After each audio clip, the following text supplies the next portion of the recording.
The prince left his then girlfriend humiliated when he stood her up on New Year's Eve.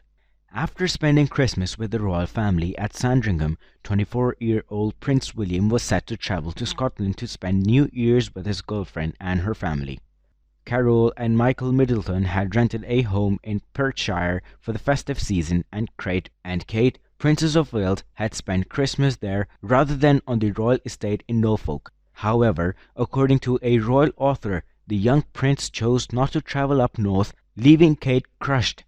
In her book The Palace Papers, Tina Brown claimed William was a no-show after sitting down for an emotional conversation with his father and grandmother. After Christmas at Sandringham, William was expected to come up to spend the New Year's holiday with Kate. She wrote, "It's not hard to imagine the social preparations that her mother made to welcome the heir to the throne to the Middleton New Year's feast. He didn't show up." Miss Brown continued, "In Kate's absence from Sandringham, William had taken the opportunity for a heart-to-heart with his father and the Queen. In an ironic re-scripting of the scene between Charles and Prince Philip in 1981, when Philip told him that his dithering over Diana was damaging her reputation, Charles thought it unfair to expose Kate to so much press harassment unless engagement was imminent. Following the very public dissolution of King Charles III's relationship with Diana, Princess of Wales, the Queen favored waiting rather than jumping. William's eventual union was said to be most significant since the 1981 wedding of his parents. It is an understatement to say that the Queen was skittish about any marriage that might fail, the biographer claimed.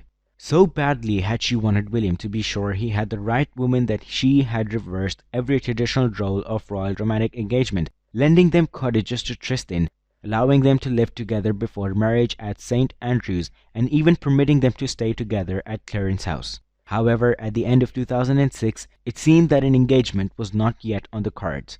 Kate was embarrassed by William's no-show, according to Miss Brown, but the intense humiliation only got worse. By January 2007, the couple had been dating for almost 6 years, having first met at university in 2001. It was widely reported that Kate was keen to get engaged, but William remained on the fence. On her 25th birthday on January 9, the press was so convinced the royal engagement would be announced that they swarmed her outside her Chelsea apartment. Her usual composed smile was replaced with a testy glare. Miss Brown wrote, "William phoned to apologize." That day, the prince issued an unprecedented public statement, complaining that his girlfriend was being harassed and saying he wanted more than anything for the paparazzi to stop and for Kate to be left alone. However, tensions between the pair seemingly remained. During a holiday on the ski slopes in Zermatt in March, Kate and William appeared uneasy, and pictures at Cheltenham Racecourse upon their return showed them looking bored with each other. A month later, the prince broke up with his girlfriend over the phone, reportedly leaving her in pieces.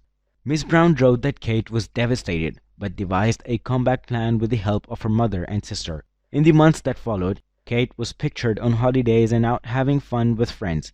It wasn't long before it began to dawn on William that he may have made a mistake. By June, the couple were back together. The prince later said, "We were both very young, we were both finding ourselves and being different characters. It was very much trying to find our own way, and we were growing up, so it was just a bit of space, and it worked out for the better." They have since rung in many new years together, and this year is expected to be no different.